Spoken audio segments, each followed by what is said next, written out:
And now we're going to actually be seeing Team Dignitas against Lion Guard, which will be a pretty exciting match considering the fact that Novus Orsa, not known as Lion Guard, was actually the former Team Dignitas, so I'm sure that they're more than ready to get into that and see who's going to come out on top.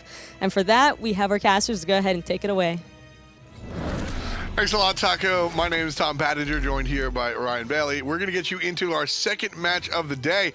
And before we do so, let's just reflect on what we just watched. Energy struggled a little bit in week number one, but as we're week number one and the beginning of our second week here. But as we come into Saturday, certainly looking a little bit better. Finally looking like the energy that we're used to seeing. I mean, early on in game one, took them a little bit to get going there. ML had a little bit of struggle on that left-hand side, but overall, they come out looking like the defending world champions again. Yeah, we've got a couple of games coming to you. We'll take a look at the schedule a little bit later, but let's just get into picks and bans for game number 2. Starting things off with a bang, we've got CycloneGG with the first pick versus Valance Squadron. Valance Squadron is the team formerly known as Orbit, minus Wlfy and their support Tricks Tank. They've added new players. CycloneGG, however, pretty much the same thing from last year. Yeah, completely the same from last year. You got your Vote, you know, Deathwalker in the solo lane, a lot of the same names that you're expected to seeing from Cyclone there. But like you mentioned, Tom, Valance, definitely, they're like a whole new roster, basically. Only losing 2 members there, but that's all right. I got you back. I got your back. Only losing 2 members, but they're definitely looking pretty strong. I mean, everyone really expected this team to have a significant drop-off by losing Tricks Tank and Wlfy, 2 of the stronger players in Europe, but last week, or earlier on this week, they split with Energy. This is a team with a high ceiling in Valance Squad. Listen, man, you said everybody. I got to make sure I'm not included there. Okay. I've been saying for a while since we saw these roster swaps that I really think Valance Squad actually will have a higher ceiling, like you said, or a higher ceiling than Orbit. I think that the switch from Tricks Tank to, from Wlfy to Cherryo actually is more of a side grade, if not an upgrade, than people realize. And Tricks Tank to BigManTingz will see some growing pains, but I think that could be something interesting to see there. Fafnir, first pick overall. Wow. I know Collis likes this god, but he not does. Much. He does, and BigManTingz likes it as well, so maybe it's a bit of a takeaway from Valance, but that's pretty early on in the draft to see a Fafnir, I agree.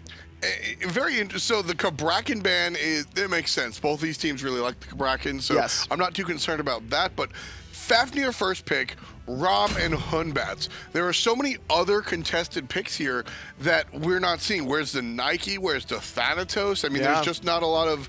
This seems like a different meta. A little bit, but we're finally going to see Cherryo on an Assassin, it looks like, for Valance Squadron. He's played a lot of Guardians recently, so interested to see there. Susano being locked in for iceicebaby. Love this pick. Susano's looked very, very strong early on in Season 4. The addition of Bluestone, Heartseeker, that synergizes very, very well with this kit. Really, really strong jungler here. Poseidon will be the selection on the right side. That's going to really screw up what Susano wants to do. A lot of his mobility gets cut in half by the Poseidon cripple on the Whirlpool. That's a good look. Aphrodite banned out by Valance Squad. We know that mid lane Wlfy likes the Aphrodite. Yeah, and it's excellent against Poseidon because you can immune 2 people from the Kraken with your ult as long as you're linked to one of your teammates. Definitely a heads-up ban there. And Lawbster, known for his Poseidon play. Papa Lob was the one who brought Poseidon back into the meta.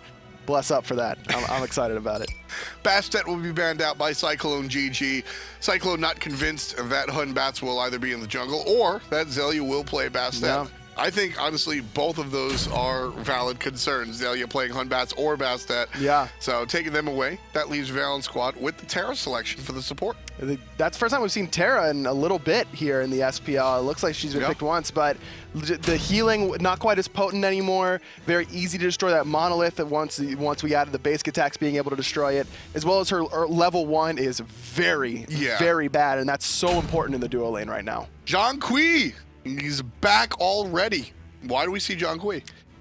I don't know. That's a great question. I mean, it could be you just want a tanky target up against that Poseidon in the middle lane, can have some protections innately in that kit to try and immune that Kraken. That'd be my guess at least. Sobek will be the selection. Sobek or Terra, which one sees the solo lane? Terra. Terra. That's my guess. Terra's my guess, but both could really do the job. I just think that with how important dual lane is at level 1, Terra doesn't really excel at that. So you could put her in the solo lane, have the jungler help her out. You can not start in lane necessarily there because of the fire elementals. A couple other options that can kind of get her away from that weak early start. I got to sneeze. Let's get into the game, ladies and gentlemen. CycloneGG versus Valance Squadron. There's your sneeze, Tom. And it is going to be Sobek in the solo lane, so completely wrong on that front. BigManTingz going to be piloting that Terra. So interesting to see. I'm interested to see what is Funball and BigManTingz going to do in that duo lane to prevent themselves from getting outpushed super hard and losing those left side buffs. So Kalis at level 1 on the Fafnir, how does he compare? Because Medusa obviously is queen of the clear, but how are you feeling about the Fafnir clear? Fafnir clear is very good. The hammer does good damage to the minion wave. It's just a matter of if BigManTingz or Funball is going to step up and body block that hammer, because it will not pass through gods. It'll stop right there. Cherryo's in the enemy jungle right now, looking like for that proxy clear. Yeah, could be looking not proxy clear necessarily, but maybe just starting out on the enemy red buff. Ooh, that's an interesting start we're seeing. Oh, usually it's Deathwalker, Zhong solo. Man, there's so much weird stuff going on here. It's Wlfy in the middle lane. You just had me all off with your coughing in that picks and bans, man. Yeah, I didn't notice any of this stuff. What an interesting situation. I choked on nothingness. Everybody does that, right? Yes. Unfortunately, or fortunately, I guess, you guys don't do that well on camera. Cherryo right now on camera doing a new start. Usually we see players start out in lane, push that lane, and then take that pressure and go elsewhere with it. Cherryo just raw starting in the enemy jungle. I like this. What is the downside to this? You're losing your buffs on the right-hand side heavily. You can see iceicebaby already stolen away that speed buff with the help of Wlfy. Looks like fire elementals are going to be next on the list. No, they're going to pass those up and instead go towards the speed buff, though. Ice is going to the middle lane to clear that out. Left side trouble. Kalis, he's going to fall down. Cherryo with the level 2 gank, starting at the enemy red buff, and then the next thing he's going to farm is the opponent.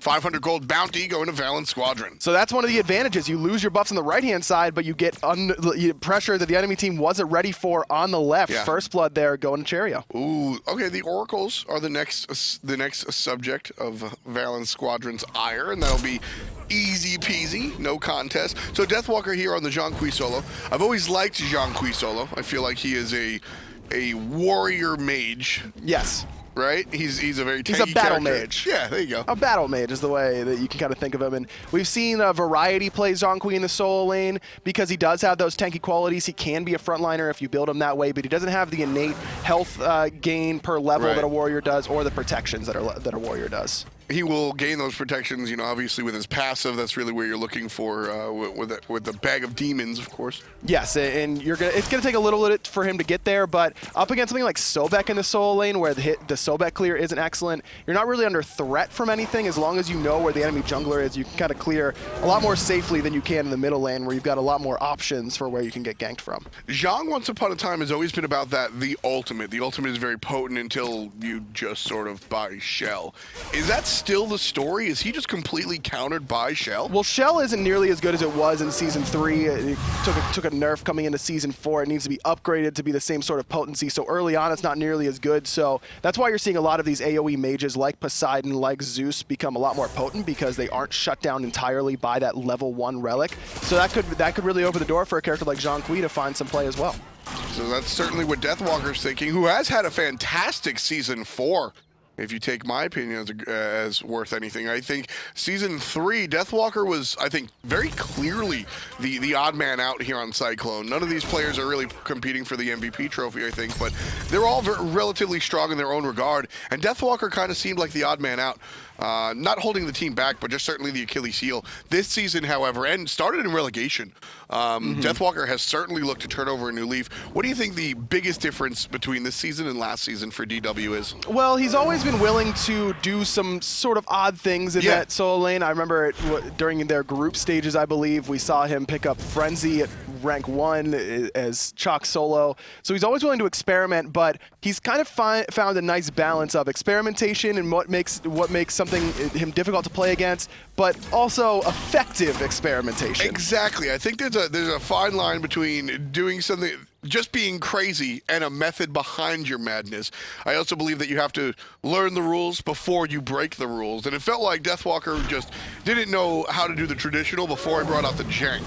Now we've seen him play the traditional very, very strongly, and to bring out the stuff like the Zhong and some more experimental stuff, I'm now not only willing to see it, I'm excited to see it. So I really want to see how this works out. I mean, the Zhong has done pretty well so far. He's level 6, hasn't been under any pressure from Cherryo, who only had that pressure on the left left-hand side, which did result in first blood for Valance. But if they allow this Zhong to really just free farm, it's gonna be difficult to deal with him in the middle stages of the game when he's level 17, 18, and his opponents are gonna be 14, 15. That was gonna be my next question about Zhong. As the oracles are looked at by both teams, but they'll walk away. Nobody wants to contest those with the opponent around. Is that Zhong, what do we expect out of him? When we see jank, usually, when we see weird stuff in the solo lane, usually it's for heavy bursts. Ooh. There's the ultimate out of Cherryo, looking to separate Wlfy from the squad. He jumps away. Rama's gonna take to the sky. One shot's good, two shots good, but a meditation saves the hunter, so no big deal right there for Cyclone. And wrapping up our conversation about Zhong, what is Zhong looking to add to the team fight? AoE, sustained damage, just general annoyance, just walking around, being tanky, being in your face, and also doing more damage than you're used to seeing out of the solo lane as far as traditional warriors go. Could also really see him go into a gem of isolation, an excellent pickup on Zhong to add even more control to his kit, long range, potent slow with the one, and then when he pops that ult, everyone is going to be slowed around him. That's one of my favorite item interactions is the slow on the Zhong ult, because at that point you're moving up wash ult and you're just so obnoxious. The noise is hilarious, just a bong. I love it. It's a great part of Smite. What was that noise that he makes? I haven't played Zhong in a while, so I just need to be a little more familiar. Well, so when Zhong goes ahead and ults, so he has his card, his one, which is, and then he's got the exorcism. I get the whole kit here. Yeah. The exorcism right here, which is how he clears the wave. Wah! And then his book doesn't really make a noise, it's just like, whoom. And then the ultimate, of course, is the blah. I see. We should rename some of those abilities to reflect their, maybe make some onomatopoeias. Right here on the right side, still contesting a little bit of nothingness. We're seeing these large fights that players are afraid to engage on over very small objectives. I mean, this is what we're used to seeing from Europe, especially in the early stages of the season. Usually they're a little bit more calculated than North America is. Sure. And that wasn't the case during relegations, where it was Europe that was trying to brawl for the most of the early game, and then it was North America who wanted to farm up. Now it's Europe kind of going back to their roots. They want to farm up for the first 14 to 15 minutes, and then we'll start to see some team fights breaking out, especially with the composition that Cyclone has drafted here with the double ADC and the Fafnir to give them the attack speed steroid in the later stages of the game. Cyclone really wants to farm up with this composition. Valance, on the other hand, they also need to farm up as far as Funball and Cherryo goes, but they do have a little bit more early game pressure with that Poseidon in the middle lane. Kraken's going to 100-0 you in the early game basically every time. I think that the Valance Squadron cast of characters here a little bit more balanced out. You've got, like I said, you mentioned the early to mid game prowess of Lawbster, and Cherryo pretty much at level 5 becomes relevant. And then Funball is just sort of waiting in lane, waiting to become Ram a little bit later on. And you know me, I'm a fan of having a balanced team to be able to like have that handoff. Cyclone are leaned with the heavy hunters, leaned a little bit more towards the late game, but I think that's why they chose Medusa. She's an earlier game hunter than some of the others. That is true. A little bit more. Both of these hunters really aren't the late game hyper carries. Yeah. Both of them really rely on their abilities to do a little bit more bulk of their damage than other hunters do. Than say something like Ram. Wlfy 2v1 able to secure those oracles for his squad with that Ullr, and he's using those abilities more than anything else in this early game, waiting until the later stages to rely on those auto attacks. Yeah, I mean, early game, sometimes you even see these Ullrs, the mid lane specifically, go a little bit of cooldown reduction. Fury is going to be started here on the left side, 75% HP. Deathwalker teleports over as the Zhong, 25% on the objective, already gone. Fury goes the way of Cyclone. Valance Squadron spawns a little bit too late. BigManTingz by his lonesome, follows the Ghostman into the lane, but that be that. Cyclone clean and clear. They get the oracles for the vision on the Fury and then snap right back and take it away. That's exactly what I was about to say. That Fury brought to you by Wlfy, because he's able to secure that vision. Even if they split there, that may open the door for Cyclone, but they probably don't feel quite as confident. Valance just didn't have any sort of vision on that Fury. BigManTingz knew it was happening, but as Terra can't really do a whole lot, Vote, nice use of his ult there to give him CC immunity, but then he ults as well. Yeah, Cherryo over here going to retreat, and the beautiful shots out of Funball take the kill. Vote's going to fall down. Here's the response. It's only one player, but he's followed by BigManTingz. Not enough to kill. And Susano finds his safety underneath the tower. Very low is Cherryo. He's going to back to base. Funball's a little bit low as well. BigManTingz, well, he just got low previously at 100%. But he does have that sustain in his kit from that monolith heal. Xalia's made the rotation. It's a big play. There's the lurking underneath the waters. Kraken as well onto Wlfy. Purification going to make sure he doesn't get knocked up.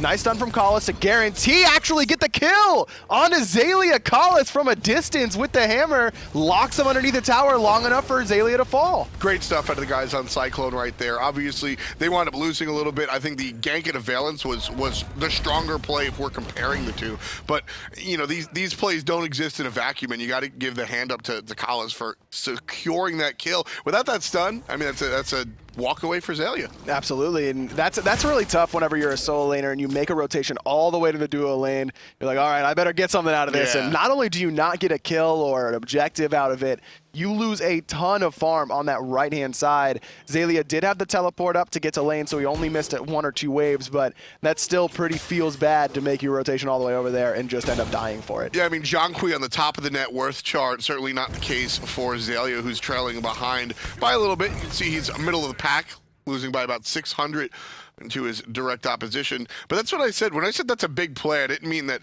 oh, this is the highlight reel play. I meant they're investing Xaliea, his ultimate from the solo lane. He walked here without teleport. Why do you think that Valance Squadron, that didn't seem to be, with the Gold Fury down on the left side, why was that kill on the left side so important for VAC? It definitely could have opened up that tier 1 tower on the left-hand side if they were able to get the kill onto Wlfy. Vote had already died. Ice was very, very low, and then it's only Collis there to really defend. Deathwalker may have had his teleport, may not have, but either way, you probably doesn't want to come over there and contest that. He's probably content to stay over on the right-hand side anyways. Sure. So it opens up that tower, and we've seen how important the left side is for Cherryo to be ganking. He's gotten 2 kills over there for both himself and for Funball the last 2 times he's been over on that left-hand side. So it would have opened up the map a little bit for Valance, but just they didn't respect the purification beats coming out of Wlfy. Not only did it get him out of the slow, but prevented the knock-up and the stun from the Kraken, which allowed him to get away and just bait Xaliea in a little bit too deep. Yeah, just a little bit of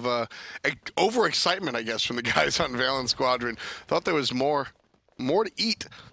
Not going to be the case here. Early on in our series here, just 12 minutes on the clock. Valance Squadron leading by a single kill, 2-1. And the goal differential, not much, pretty close here. Valance Squadron and Cyclone have had a relatively slow game so far. A lot of it focused on certain objectives.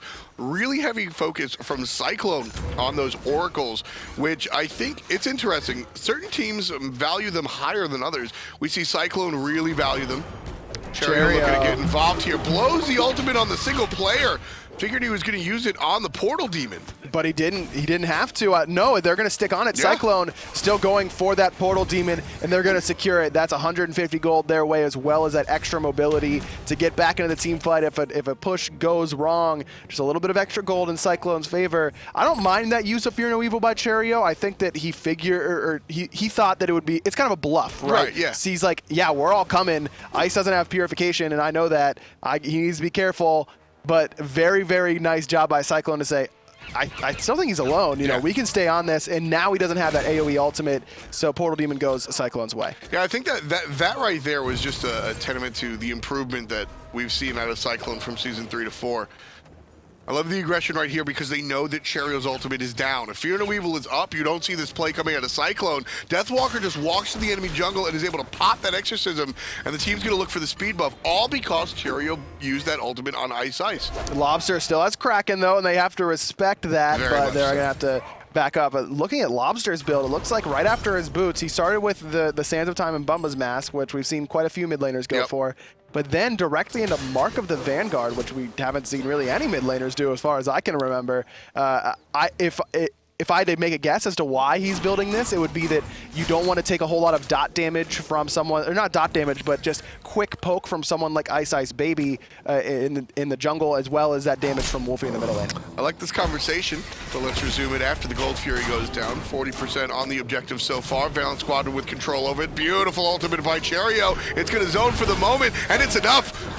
ultimately goes to Valance Squadron with the Kraken. Lawbster's in trouble now, trying to find an escape, and there it is. Deathwalker gets his first kill. He's going to wind up looking strong right now. Pretty low, though, and Cherryo finishes him off. Oh. Funballer with the double from the sky. Another fantastic highlight play from the Hunter. Vote gets a kill, and Funball finishes up the third portion of his triple kill. Quadra! Make that 4 quadra kill for Funball. Just from a distance, deicide for Valance. Cyclone, they lose the Gold Fury. They lose their entire team in the process. Just a little bit too split. Deathwalker goes really, really deep to secure the kill onto BigManTingz, and Xaliea does a great job for Valance on the front side, distracting both Hunters and the support player, Kalas, and Funball just cleans them up from a distance with those Rom snipes. That is classic Funball. You know, if I had to say that he looked like a different Hunter, I'd have to say that he showed flashes of Reels right there.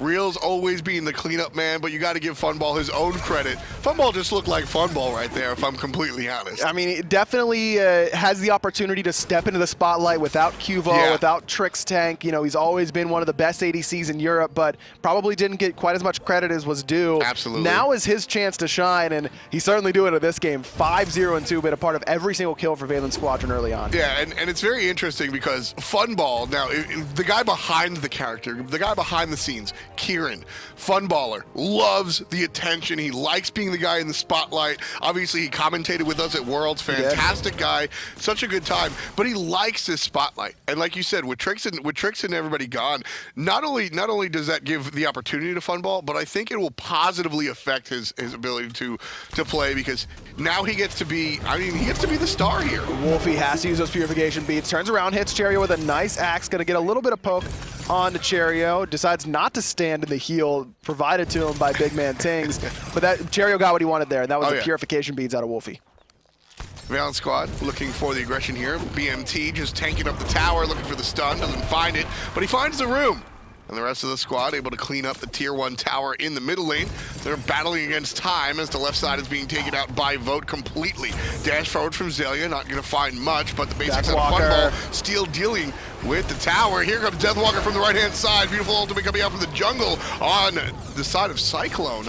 Not enough as Xaliea just cleans up the solo very quietly. Funball up in the sky, looking for some snipes, just getting some good damage onto iceicebaby. Again, just creating space for Valance to try and get this tier 2 tower in middle, and they need this tower because Vote got both the duo lane towers in that split push. That's a hard commit coming out from Valance.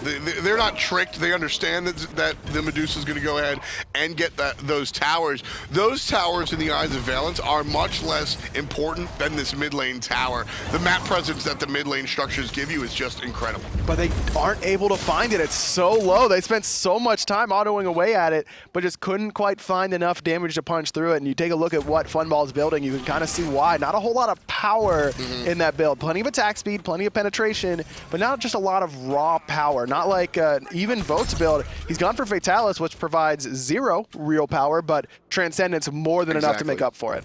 You know, I think it's interesting. I think Valance Squad makes that call because Funball can afford tier 2 of the Titan's Bane. That's the only reason they try to make those shots there. Portal Demon going to be aggressed on, but Cyclone ultimately take it away, no problem. We've seen a lot of teams really heavily prioritize this Portal Demon, and a lot of fights happening over it on this right-hand side, and I like that decision from Valance to just say, yeah, you know, take it. It's not that big of a deal at this stage in the game. No reason to suicide over it. Cyclone has a slight lead. It's basically an even game at this stage. This is not an objective worth losing our lives over. Even the Gold Fury at this stage is definitely worth a big team fight like we saw last time. I mean, you could see the swing that happened in favor of Valance after that Gold Fury, and that split push from Vote is that big spike right back up into Cyclone's favor. I'll be honest with you, it's pretty much, I mean, sure, it's been a very short season. We're on what, day 4 or 5 of total, but so far I really only see that Portal Demon, Deathwalker in trouble, flip back. Might be fine depending on how tanky he is in reality. There's a good stun, but oh, the combination of the rest of the team coming over might be different. Cyclone going to respond in kind, however. Whirlpool dropped, no cracking just yet. There's the Fear No Evil on iceicebaby. Gonna use both relics to save his own life there. 2 ultimates used by Valance, not only, or 3 ultimates rather. Looks like the Terra ultimate was used by BigManTingz as well to help Xaliea disengage. And you ask how tanky Deathwalker is. The answer is really tanky. He's got 80 stacks on that Warlock Sash. Love it. Some magical protection with the Void Stone as well. Looks like it could be a Jade Emperor's Crown as the 4th item there, reducing the physical power of the enemy team as well. I love the build coming out from him, honestly. Wlfy trying to do work there in the mid lane, going to get answered by Cherryo. Nice little dodge for the Hail of Arrows there.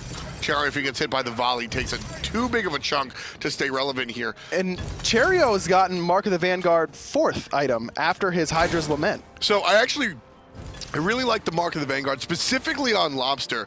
So you used to see the helmet come out, right? Sure. You still do, honestly. And that's to deal with, hey, I'm against a magical mid laner, but a physical jungler. So you bring out the Mark of the Vanguard because you have double physical.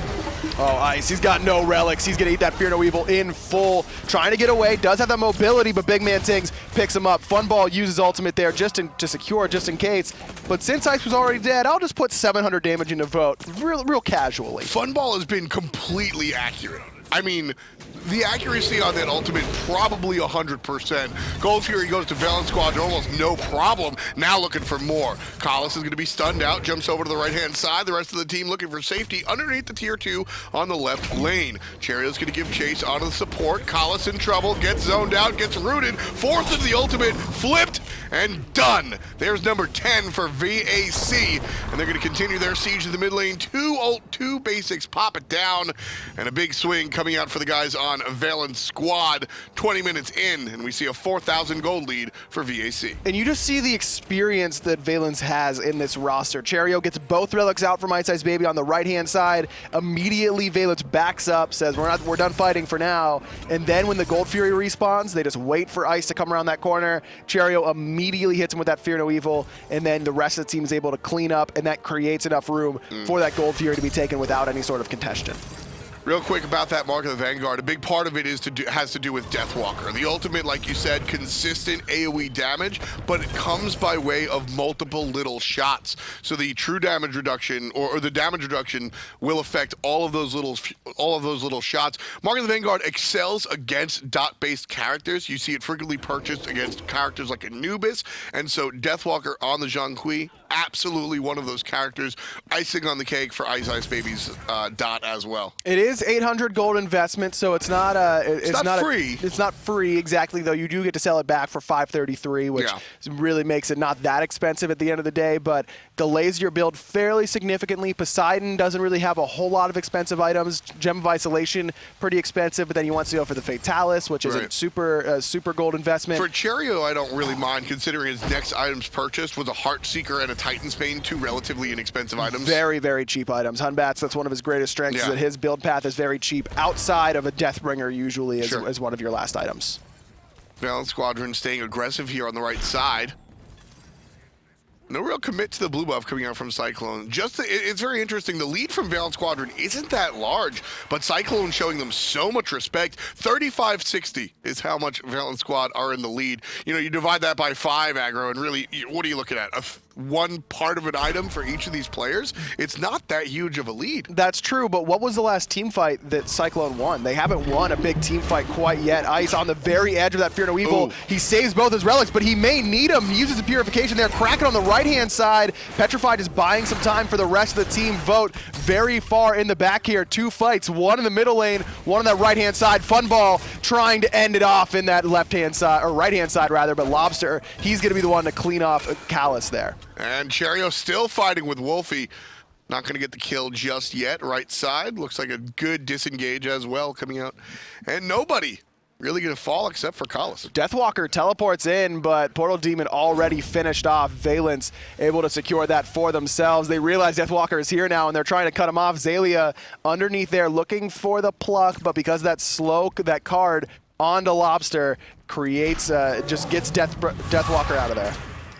Big plays. So this Zhong, it's interesting. Zhong is affecting this game in ways that we're not really we're not really seeing. It's just preventing Valance Squadron from making some of these plays. I feel like they're anticipating the ultimate of Deathwalker has been used as a successful stop more than it has been used as an aggressive maneuver. Well, someone needs to stop Valance from doing this Fire Giant. No one's going to do so. All 5 Do they members just not know? get the Fire Giant there without any sort of pressure. Vote was in base. Callus was very far away. I think that Cyclone just had to give it up. They knew that Valance was able to get that Portal Demon, which means they can spend their gold that they won in that last team fight very, very quickly, and then get right back to the Fire Giant before someone like Vote can even back to base and get there to contest. Yeah, it just seemed like Cyclone were just out of the loop. Like they just didn't even know, Ryan. I mean, this composition right now for Cyclone, this is where it starts to get a little bit better for them with the Double Hunter. You can see 4 items completed for Vote on this Medusa. 4 items also completed for Wlfy. He's got some more penetration with that Brawler's Beat Stick. Again, relying a little bit more on his abilities than his auto attacks necessarily. 2 Fatalis is a good amount of pen, but they need to get a fight. They need to get a team fight win soon. Right side, Phoenix, half HP already. Valance looking to look for the shot here. Not too aggressive. You can see just playing it cautiously. Cherryo drops the ultimate on the back line, forcing one out of the enemy jungler as well. Phoenix stays alive as Cyclone now commits hard to the defense. There's the ultimate out of Deathwalker. That's what I was talking about, is the fact that his ability... Able to find Wlfy underneath that middle. Phoenix dies 1 for 1 for it, and that favors Cyclone because now they don't have that assassin to worry about diving their backline. Callus, he jumps in, transforms into the dragon, but Deathwalker, he's flopped back. He's going to stay in his spot there. There's a great ultimate coming out from Vote, getting a stun, forcing the relics out of Funball. Deathwalker low, and with all of his tools on cooldown, he's going to be in trouble. The shot's not true coming out of Funball until the basic goes right on through. Same fate for Callus. He'll fall to the hand of BigManTingz. Damage coming out of the Hunter as well. Good little retreat coming out from Lawbster. Oh, Funball dashes in. He's trying to take the 1v1 in the Titan room. Vote gonna fall. Funball picks up his 7th kill. 7-0-7 for the Hunter for Valance Squadron. Right Phoenix is down. Middle Phoenix, only iceicebaby here to defend it, and Funball doesn't want to look at him anymore. Funball right there. I got to give credit to the man. Ooh. To Wlfy, finding the hail of arrows over the wall, smoking out Funball.